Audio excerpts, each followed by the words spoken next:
So here we are, basically on the morning after we put the sump pumps in on this 30,000 gallon pond. So we're having to replace some 4-inch gate valves for ball valves, because after I think 12 years they started to fail. So we're taking this opportunity to drain the pond down, give it a good clean, give it a good jet wash. We're also making some adjustments to the filter housing as well, so making it enclosed. So we had just a couple of guys yesterday who basically set some sump pumps up and then basically pumped it to waste and just left the pumps running overnight. Because of the nature of this pond, you've got about 1 metre depth there and it goes down to a shelf. So what we wanted to do, we basically left the sump pump set up about 8 inches above obviously this second shelf, so overnight if any fish were to come on the shelf, as we didn't want to run the risk of any fish getting beached. So now we've just set up another sump pump. That's just pumping it to waste. We're going to get a couple of guys basically in there. One will be catching the fish into a bowl, and the others will then put them into koi socks and bags, and then we're going to be running it round to our temporary ponds the other side, which I'll show you in a second. So there's approximately, I'd say 60, maybe 70 fish in here. There's also some large grass carp up to 1 metre, and probably like a 4.5 foot sterlet as well. So being this time of year, in the autumn time, we're going to cut all these plants down as well, just basically in preparation for the winter, because otherwise obviously all the leaf matter dies off and it just goes into the pond. So we'll just cut them and just get them all neatened up as we walk around here. So we boarded out all the access ways that we're going to be using over the course of the next few days. We boarded out so we don't damage the lawn, just because it's quite wet at the minute, the amount of rainfall we've had. So it's all been boarded out. So we're just going to get some more boards to continue down here. So these are 3 metre vats we've got set up. So that's using the pond water. So we pump the water from the pond into here, and we're evenly distribute the fish between the 3 vats. We've just got them running on an air stone in each one. And so that's going to be house the fish for the next few days while we do the clean. And then this is just got some timber there, that's just for any shuttering that we need to do. So this is the filter area, or half of it.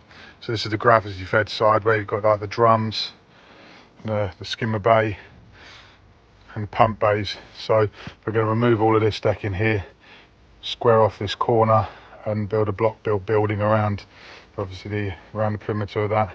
And we're going to have obviously like a timber, the roof on top and a felt roof, so just to keep it all enclosed. These slide valves, the 4-inch slide valves we've got in there, they've actually been double slide valves, but again after that 10-12 years they failed, so we're going to be replacing them for the 4-inch ball valves. You can see all the remaining filters are in there, which I'll show you in a second. So now we've got the water down to a low level, so we're just starting to remove the fish. So you've got Tom there basically getting the fish with a pan net. So the pan net is a nice kind of shallow net, so you're not chasing the fish around, causing them undue stress, so you can catch the fish very easily. And then you've got Dave there basically socking the fish out from the pan net into the bowl, so that bowl's got pond water in it.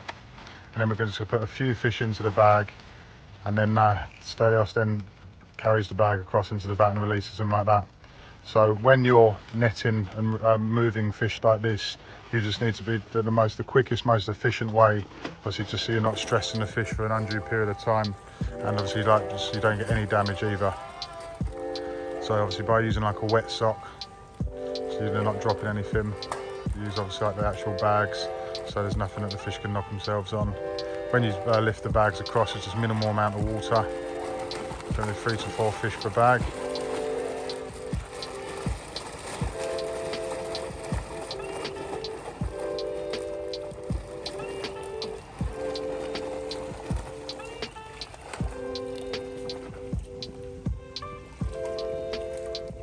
Repeat that process a few times until the whole of the fish are removed. So there is some larger fish in here. There's some like metre long albino grass carp over there with some 4 foot sterlets as well.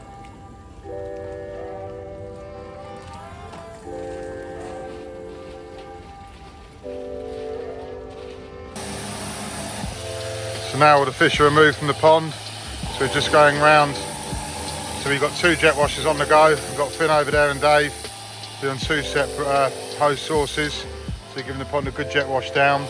We've still got the sump pumps in the middle pumping it out. Then we'll use our Arazi pond of Axe just to get the last little bit out. Tom's over there, so he likes just trimming back all the plants to nothing. So this is the time of year you just trim everything back completely. And then obviously water plants are so strong, they'll just come up, obviously like this, springtime, they'll just come up. But some of these plants are so large and mature, they've actually grown out of the planters. So we're going to opt to actually dig the planter out, put the plant back in the planter, and then cobble over the top again. So we plant the plants in Lytag, which is like a planting substrate, and then we put the cobbles on top just to stop the fish from pulling them out.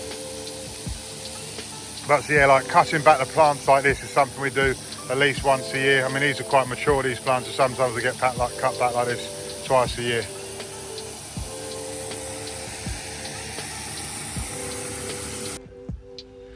So this is the pond after it's been jet washed. So we've had 2 guys in there jet washing it all day.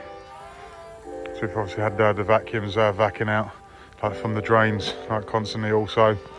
So first job tomorrow is to start digging out these planters.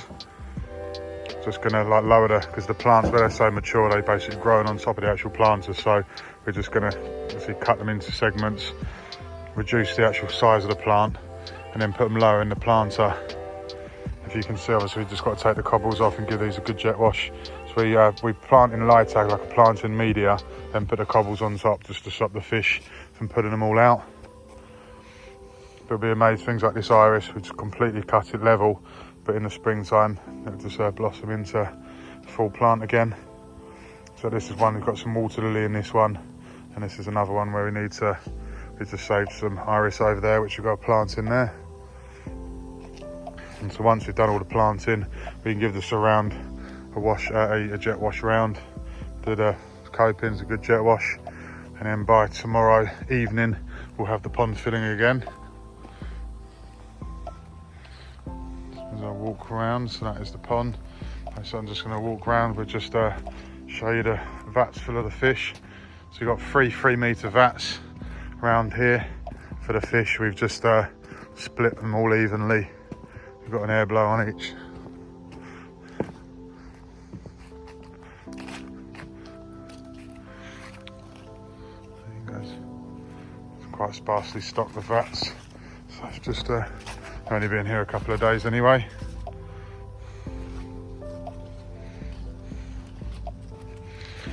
And yeah, so we've got all the area boarded out. You've got 10 pallets of concrete blocks coming tomorrow, so we're just going to get those stacked there. We've removed the decking lid off of the existing filter pit, so we're going to leave these joists on for now. So we'll just ply the top of that, so then obviously the block layers can start building the walls up, but then that joist work will be taken out. And this is the sump pit. You'll see the 4-inch pipes that come through the wall, so they were 110mm slide valves that were leaking, so we've cut them back. We put another, like a split level base in there, and then the 110mm double union ball valves are going to glue straight onto there, and then so we can get a fixing at the front of the concrete base, just so that's nice and solid. And yeah, so we've removed the lid and the surround. We'll give this a good jet wash and a good clean out as well before the block layers start to bring the block work up. So these are the 4-inch ball valve replacements. So beforehand they're 110mm slide valves, and they're actually doubled up the slide valves before. They lasted I think 12 years before they finally let by. So that was the whole purpose of obviously having to drain the pond down, just to replace them with the double union ball valves. So you can see the sump pump situated in the corner there with a 2-inch non-return. So this is like the waste pit. So you've got a couple of drains, a couple of mid feeds, and some 2 gravity fed skimmers. Whilst we've got the pond empty, we're also taking the opportunity to replace the slide valves going into the filters, because they're also letting by. So again, we're replacing them with the 4-inch double union ball valves here. So we're just starting to refill the pond now. So all the actual pond works have been done. So obviously the pond's been drained down, jet washed. We've replanted the plants that needed doing. So So we've added a few extra lilies in like the lower planting areas. So we're just filling up the pond via the borehole. You can see in the far right hand corner. So we've got very good pressure on that one. And if you know, we're filling it up on a flow meter, so we can obviously work out the exact amount of litres in the pond. So I mean, it being a circle pond, it's quite an easy one to work out, but then obviously you've got to take out the planters and that kind of thing, and then you've got like the water that's in the filters. So most accurate way of doing it is by means of the flow meter there. So obviously you take, this is a brand new flow meter, so it started off on 0. Let's see how full it is tomorrow, but again, like, the pressure's excellent there. So we've just got Stelios just running some new herring line around the perimeter of the pond. And so these fish should be going back in the pond probably on Monday now. By the time the pond's filled, then we'll give it a couple of days of running just to warm up a little bit. Well, I mean, we're just getting on to mid-November now, but obviously you've got, we're actually very mild for the time of year. I think ambient temperature of ponds at the minute is about 13 degrees, so you won't be a million miles off of that was coming from the borehole.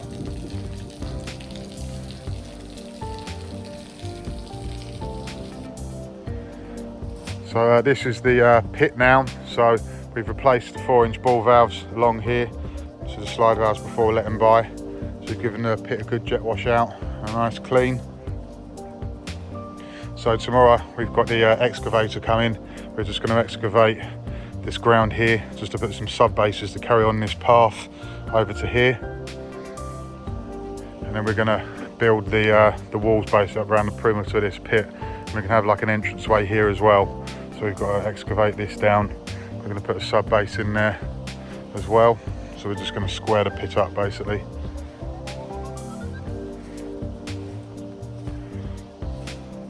There's the sump pit there, all the 4-inch ball valves.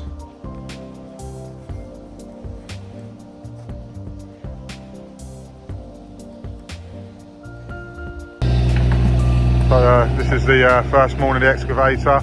So we've cleared out this front area here.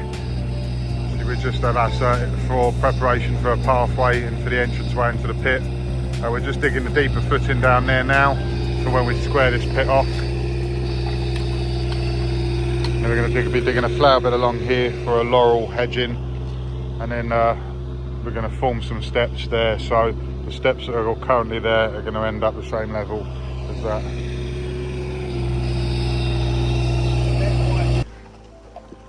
So this is the pathway sub bases all ready for concrete on Monday.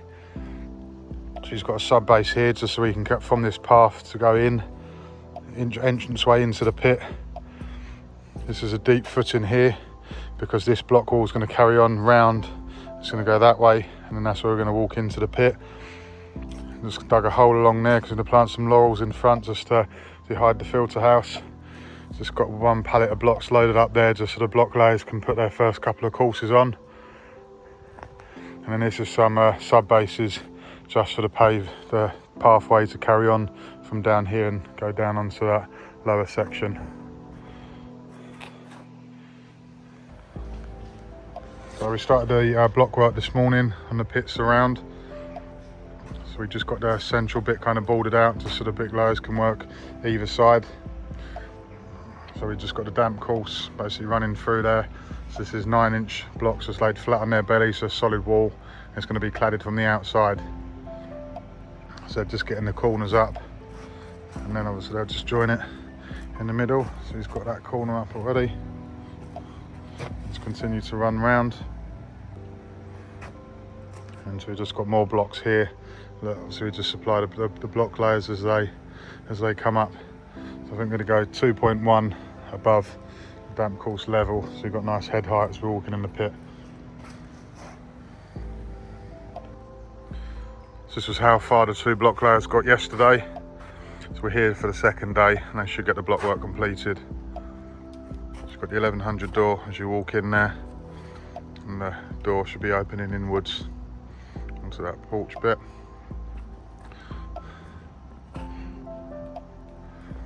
So we're going to come up 2.1 meters on the inside And we're going to put a flat roof on it with a felted roof. And the outside's going to be cladded.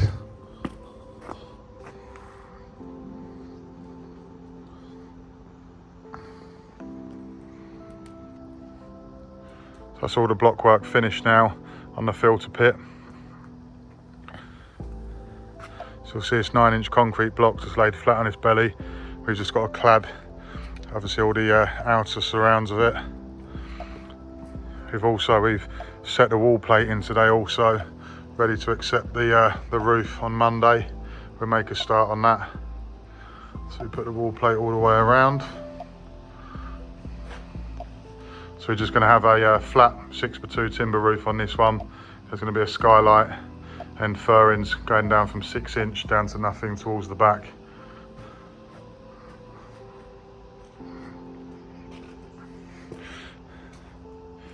So just a bit of a recap. We've set this concrete base in here so this pathway can carry on that way and then go into the filtered area. We've got a 1.1 opening for the door. And you can see the damp there as well. We put 2 damps on this. This trench that we've opened up is on the front. Once the whole thing's been cladded, we're going to plant some laurels around the perimeter, just obviously soften it up a lot as well. And then so we've also put the concrete bases in, ready for this timber work just to carry on up here, so that we're going to get the mill board to carry on up there just to meet this existing pathway.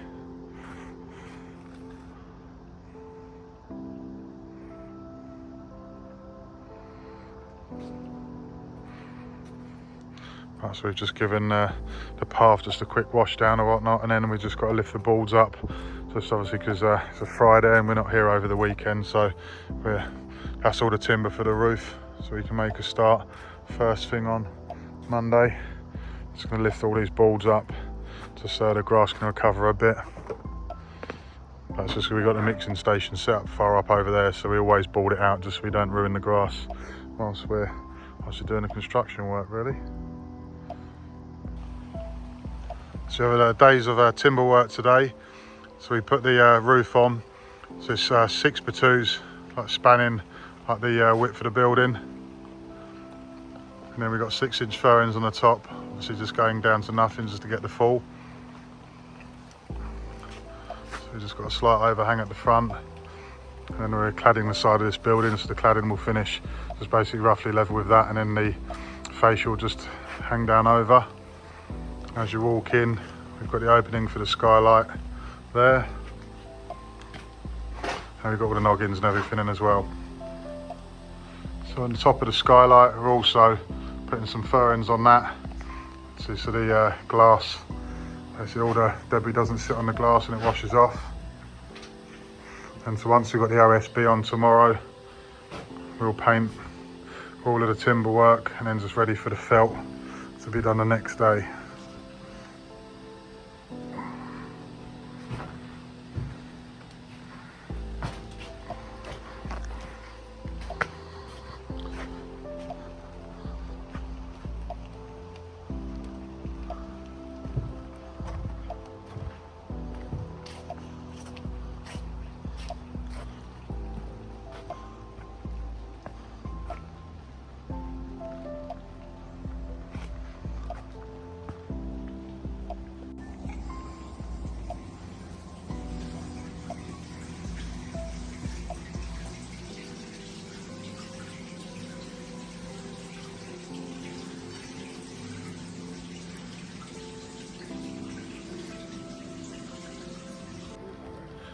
Okay, so now we've got the roof boarded out.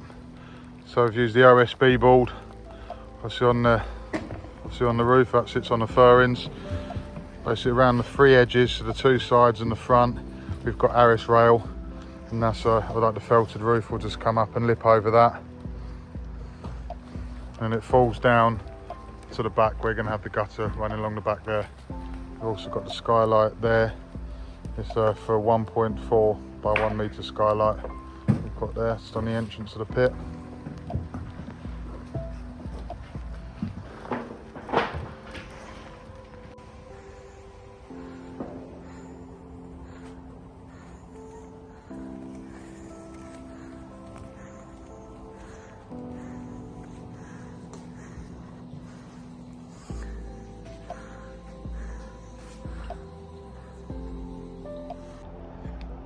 So this is the finished article of the filter house that we built over the existing filter chamber.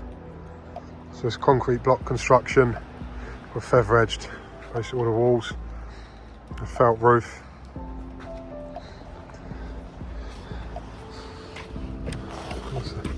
Aluminium door. So in the actual filter pit here, so we replaced the slide valves to the ball valves. That was the purpose of doing the whole pond clean in the first place, because some of the slide valves was leaking. So we've replaced them with double union ball valves. This is the heavy duty fiberglass grid. So obviously you can walk up and down on that, no problem at all. And so this was the existing installation. So the pond's approximately 25,000 gallons. It's got 2 drum filters, bottom drains, mid feeds going into them. And then we've got the RZ Expert 44,000s in the end chamber pumping into the multi-bays. And this is a skimmer tank here. So we've got the extractor fan. This is left on just to draw any moisture out of the air in the pit.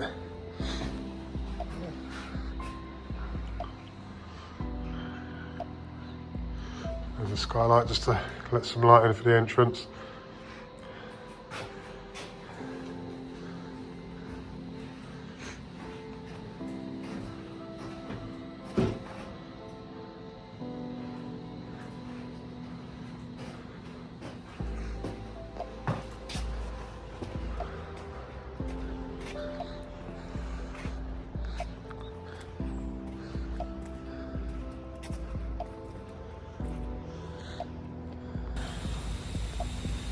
So this is the pump-fed part of the filtration system for the pond. So they're biologic 15,000s. So obviously we've got clean water, so it's gone through the drum first into a settlement tank, and then clean water is being pumped through the UVs down into the 2 Japanese matting, 2 bays of rock, and they've got some filter flush in there as well. You can see obviously how clean that is kept. So it's got 110 watt UV on each system there. And so it goes up to the manifold suite. You have the 2 Expert 44,000s, one pumped into this part of the manifold, one pumped up to there. The right hand serves the right and the left serves the left hand side. And then you've got the 3 high blow air pumps there as well.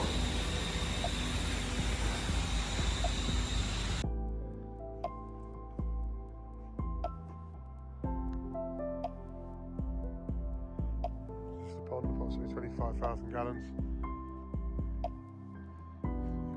It's chin clear the pond, so you've got the bottom drains there, the sturds going around the bottom there. So it's like about a metre of shelf all the way around, metre depth. It goes down to about 1.7 in the middle. These are all planters around the perimeter, so they've all been chopped back now for winter. In spring the plants will come up again. Different plants throughout. Centre feature. So see what the lights there. So there's in the pond.